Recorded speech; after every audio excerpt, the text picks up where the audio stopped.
हमारे उम्मीदवार जो हैं वो इस हल के निशान के तरह अपना इलेक्शन लड़ नहीं सकेंगे तो अफसोस हुआ, डर भी लगा,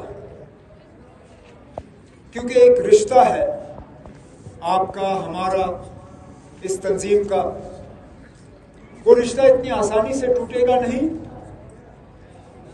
लेकिन धक्का जरूर पहुंचता है। मेरे साथियों ने बहुत मेहनत की इस झंडे को और इस निशान को यहां कायम दायम रखने के लिए। कुछों के मैं नाम ले सकता हूं, लेकिन एक अजीब सा कानून आज हमारे साथ इस्तेमाल किया जा रहा है जहां के मैं कुछ साथियों का नाम ही नहीं ले सकता हूं। इसलिए जब मेरे नौजवान एक साथी यहां पे तकरीर कर रहे थे और उन्होंने दो साथियों के नाम लिए जो यहां सामने बैठे हैं, हम थोड़ा हिल गए, क्योंकि पता नहीं किस कानून के किस किताब से उन्होंने ये अजीब सा कानून निकाला है कि अगर यहां इस जलसे में हमने किसी कैंडिडेट का नाम लिया तो कल को उस कैंडिडेट के खिलाफ कोई कार्रवाई हो सकती है। शेम छोड़िए ना, शेम में रहने दीजिए। शेम 4 अक्टूबर को खुद ब खुद हो जाएगा, जिस तरह सुप्रीम कोर्ट में हुआ 4 अक्टूबर को भी हो। अब मुझे बताइए ना, बाकी मुल्क में भी इलेक्शन होते हैं, बाकी मुल्क में भी तंजीमें इलेक्शन लड़ती हैं। अभी मध्य प्रदेश, छत्तीसगढ़, राजस्थान, तेलंगाना, नॉर्थ ईस्ट में एक रियासत में इलेक्शन होने हैं। हमारे मुल्क के वजीर आजम साहब जाके कैंपेन करेंगे। क्या स्टेज पे बिना अपने कैंडिडेट का नाम लिए वापस चले जाएंगे?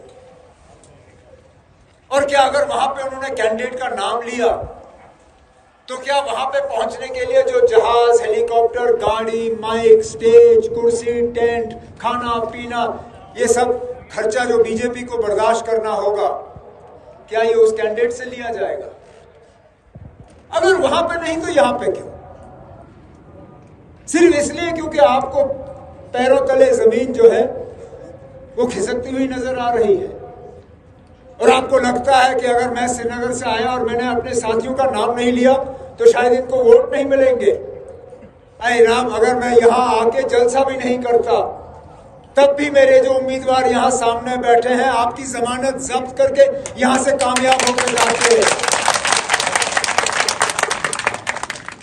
इनका नाम लेने से ना इनका एक वोट ज्यादा बढ़ेगा, ना इनका नाम ना लेने से इनका एक वोट कम हो जाएगा। बल्कि मुझे लगता है इनका अगर मैं नाम ना लूं और लोग समझ जाएं कि क्या साजिश के तहत मैं अपने साथियों का नाम नहीं ले सकता हूं, तो शायद आपके 5-10 वोट कट के इनके हक में चले जाएंगे। मुझे पूरा भरोसा है। अजीब सी जिद। 2019 के बाद ये मेरा तीसरा दौरा है करगिल का, लेकिन ये पहली मर्तबा है कि 0 पॉइंट पे मुझे अपनी सिक्योरिटी छोड़ के यहां आना पड़ा। क्या ना, अल्लाह का शुक्र है कि ऊपर वाले का बहुत दिया हुआ है। ना मैं इनकी गाड़ी में बैठता हूं, ना मैं इनकी गाड़ी में इनके पैसे से तेल भरता हूं, ना मैं इनके डाक बंगले में रहता हूं, ना इनके भरोसे में खाना खाता हूं। अगर मैं इनकी गाड़ी में चल रहा होता, अभी मैं 0 पॉइंट पे किसी वायरलेस के थ्रू आपको यहां तकरीर कर रहा होता, खुद पहुंच नहीं पाता। इसमें भी इनको परेशानी, सिर्फ इसलिए कि सुप्रीम कोर्ट में ये लोग मार खा गए। अरे इसमें हमारा क्या कसूर जनाब? आप लोगों ने तो हमें मजबूर किया। हम नहीं जाना चाहते थे, हमने आपके साथ कोई लड़ाई नहीं छेड़ी, इज्जत और एहतराम से आपके साथ पेश आए। हमने आपसे गुजारिश की, जनाब ये हमारा सिंबल है, कानून के तहत हम इलेक्शन लड़ना चाहते हैं और कानून पढ़ के हमने आपसे मांगा। मेरे दोनों बेटे जो यहां बैठे हैं वकालत करके अब वकील बने हैं। मैंने इनसे पूछा, मैंने कहा जरा इलेक्शन का कानून पढ़ के मुझे बताइए ये सिंबल का क्या सिलसिला है। कानून देख के कहा कि आपको ये सिंबल मिलना ही मिलना है। इसमें कोई रोक नहीं सकता। ठीक है, कोई मसला ही नहीं है। चिट्ठी लिखी, हमने सोचा कि हमें सिंबल मिल जाएगा, वहां से जवाब आया हम सिंबल आपको देंगे नहीं। मैंने कहा कैसे नहीं दोगे? आप जिस ओहदे पे बैठे हैं आप हल्फ उठाते हो जिस तरह हम उठाते थे, आइन की रखवाली का, टू सेफगार्ड द कॉन्स्टिट्यूशन। अब आप ही बैठ के वहां इसकी धज्जियां उड़ाओ, इस बात की तो हम इजाजत नहीं देंगे। बोला ठीक है ना, हम हाई कोर्ट चले गए। हम हाई कोर्ट, एक वकील ने हमारे हक में फैसला किया, हम बहुत खुश हुए। मैंने तमाम साथियों को उस वक्त, जिनके मैं नाम नहीं ले सकता हूं, उनको व्हाट्सएप में मैसेज किया। मैंने कहा मुबारक है, अब आपको सिंबल मिल गया। हमें क्या पता था कि 4 दिन बाद 600 पेज, अंदाजा लगाइए, कोई 1 पेज नहीं, 5 पेज नहीं, 10 पेज नहीं, 600 पेज की किताब इन्होंने तैयार करके हाई कोर्ट में दर्ज कराई। 600 पेज पे लिखा कि हमें सिंबल क्यों नहीं मिलना चाहिए। वहां 2 जजों के सामने बात आई, दोनों ने हमारे हक में फैसला किया। मैंने फिर साथियों को मैसेज किया, मैंने कहा हाई कोर्ट से हो गया, अब हमें कोई खतरा नहीं। मुझे क्या पता था ये ऐसे मतलब लकीर के फकीर बैठे हुए हैं कि नहीं जी इसके खिलाफ भी हमने करना है। जरूर इनको दिल्ली से डंडा आया होगा, बीजेपी दफ्तर से, क्योंकि है एक यहाँ लद्दाख का लेह का, जिसने 1-2 बार तकरीर में कहा कि 2019 के बाद हमने लद्दाख की सरजमीन से नेशनल कॉन्फ्रेंस का यह निशान हमेशा के लिए उखाड़ के फेंक दिया हुआ है।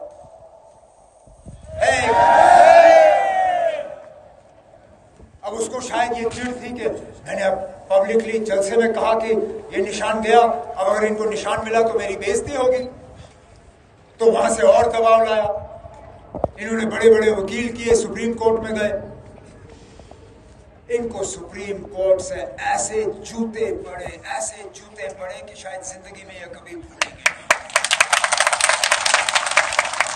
और इस बात का नतीजा है कि हमारी गाड़ियां 0 पॉइंट पे रोकी गई, हमारे कैंडिडेट के हम नाम नहीं ले सकते, बाकी और छोटे मोटे चीजों में ये हमें तंग करेंगे। कोई बात नहीं ना, करिए।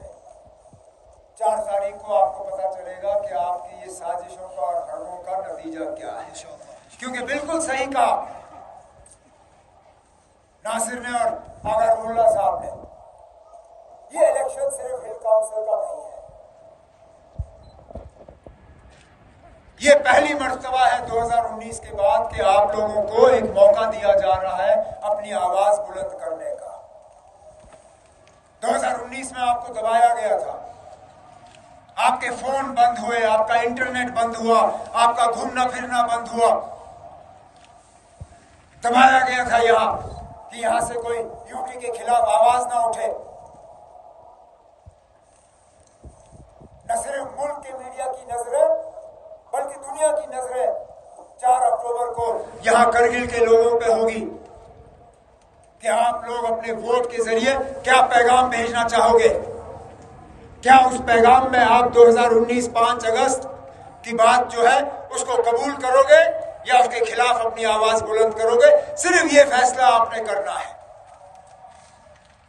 मुझसे पूछे तो 5 अगस्त 2019 के बाद आपका सिर्फ नुकसान हुआ, फायदा कहीं नहीं हुआ, नया कुछ नहीं आया।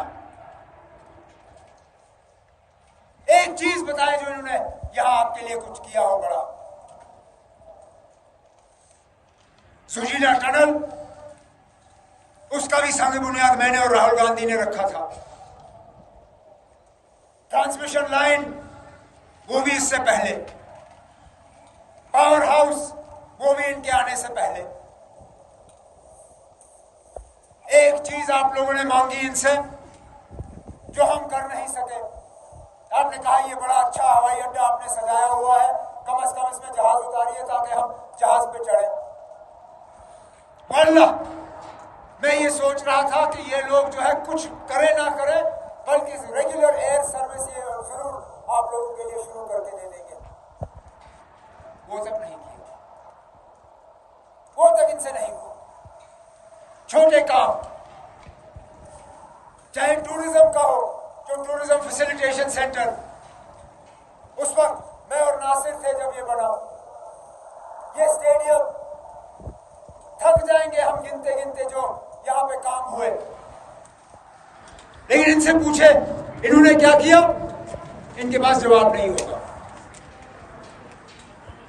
अरे नॉन लैप्सेबल फंड ही आपको दे देते, वो भी बड़ी बात थी।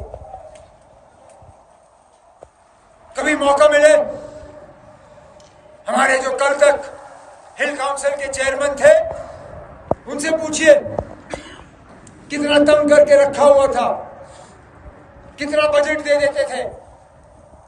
5,000 करोड़ की बात तो करते हैं, लेकिन जमीनी सतह पे कितना मिलता था वो दूसरी बात।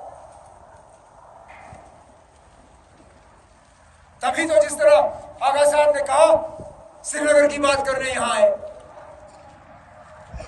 ना श्रीनगर में मुहर्रम की जुलूस पे बात करने से पहले दूसरी चीजों पे आइए ना। ये जो बीजेपी के नाम पे वोट मांग रहे हैं, उनसे मैं पूछता हूं जनाब, आपकी तंजीम के मुसलमानों के देन जो ख्यालात हैं वो तो हम अच्छी तरह से जानते हैं, उनका जवाब दे दीजिए ना। फिर हम जुलूस के बारे में आपसे सुनेंगे। जो आपकी दिल्ली के एमपी ने परसों आप सबों के सामने पार्लियामेंट में हर मुसलमान के खिलाफ अल्फाज इस्तेमाल किए, उसका जवाब दे दीजिए। मैं मानूं आतंकवादी, मिलिटेंट, टेररिस्ट, वो तो सबसे नरम अल्फाज थे। जो अल्फाज इस्तेमाल हुए वो मैं अपने जबान पे नहीं ला सकता हूं। और आज ये आपसे वोट मांग रहे हैं। मैं तो ये सोच रहा था कि उस मेंबर पार्लियामेंट को सजा मिलेगी, बल्कि सजा के तहत उस आदमी को इनाम दिया गया। उठाइए, पढ़िए अखबार।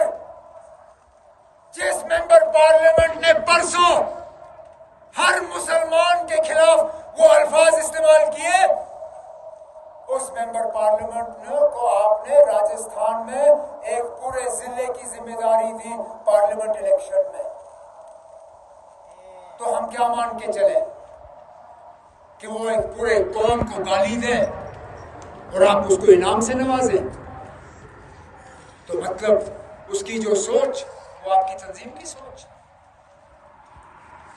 यहां से वो आपसे हिल काउंसिल के वोट मांग रहे हैं। खुदारा उनसे पूछिए, जरा एक मुसलमान मेंबर पार्लियामेंट दिखाएं आपको। एक लोकसभा राज्यसभा मिला के कोई 800 से ज्यादा मेंबर बनते हैं। 800 सीटों में आपको एक नहीं मिला। ये शायद आजादी के बाद पहली मर्तबा है कि मरकजी हुकूमत में एक भी मुसलमान वजीर नहीं। 14% हमारी आबादी। खुदारा मुझे बताए ना, 20-22 करोड़ में आपको एक नहीं मिला जिसको आप वजीर बना सकते थे। हमारी आबादी और हमारे सिख भाइयों की आबादी लगभग बराबर। हम भी 20-22 करोड़, ये भी 22-24 करोड़। मैं इनको मुबारक करता हूं, इनको कम से कम नुमाइंदगी मिली वहां। इनका है कोई मिनिस्टर जो वहां बात करता है। अरे हमारी क्या खता? इतनी नफरत, इतना जिद, फिर किस मुंह से यहां आके वोट मांगते हो?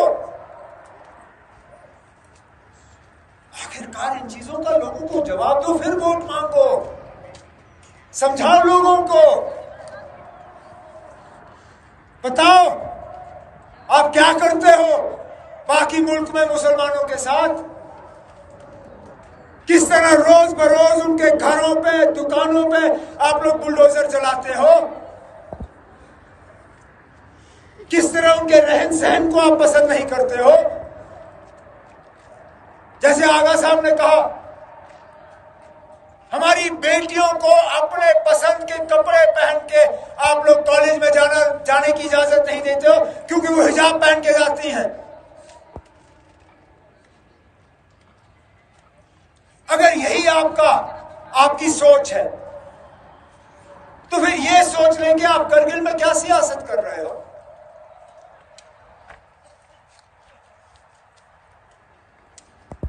नुकसान हमारा किया, आज नहीं तो कल कश्मीर में, जम्मू कश्मीर में इलेक्शन होंगे, वहां हुकूमत बनेगी, लेकिन अफसोस उस हुकूमत में कमर अली आखून साहब मिनिस्टर नहीं होंगे। उस हुकूमत में मेरे साहब मिनिस्टर जो मेरे साथ नौजवान जिनका मैं नाम ले नहीं सकता हूं आज, वो भी नहीं होंगे। मेरे नुब्रा के साथी सिद्धन, वो भी नहीं होगा। क्यों? क्योंकि आपके एमएलए नहीं बनेंगे, नहीं होगा आपका एमएलए, कोई मिनिस्टर नहीं होगा आपका, नहीं बनेंगे आपके एमएलसी, आपका राज्यसभा का मेंबर नहीं होगा। खोखला करके छोड़ दिया। बाहर से लोग आते हैं, अपनी मर्जी के मुताबिक यहां राज चलाते हैं और चले जाते हैं। आधे से ज्यादा को तो यहां की ज्योग्राफिया का भी पता नहीं होगा। ये हाल करके रखा आपका।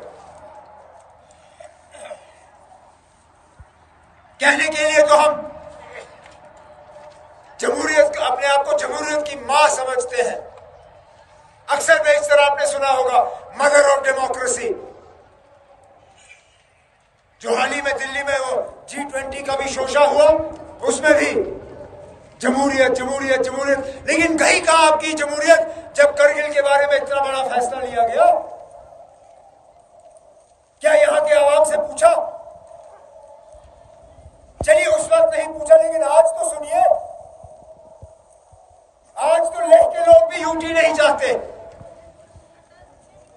हो गई उनको तसल्ली। हम उनको उस वक्त भी कहते थे ना, ये यूटी जो है आपको बहुत भारी पड़ेगा, लेकिन जब तक फैसला हो गया होगा फिर आप वापस नहीं आ सकोगे। उनमें से ज्यादातर लोगों को भी तसल्ली हो गई यूटी की। वो कहते हैं हमें रियासत दे दो, हमें असेंबली दे दो, हमें 370 का वो सारा दे दो जिससे हम बच जाएंगे। अरे भाई, कुछ सारा कुछ तो 5 अगस्त 2019 से पहले तो आपके पास था।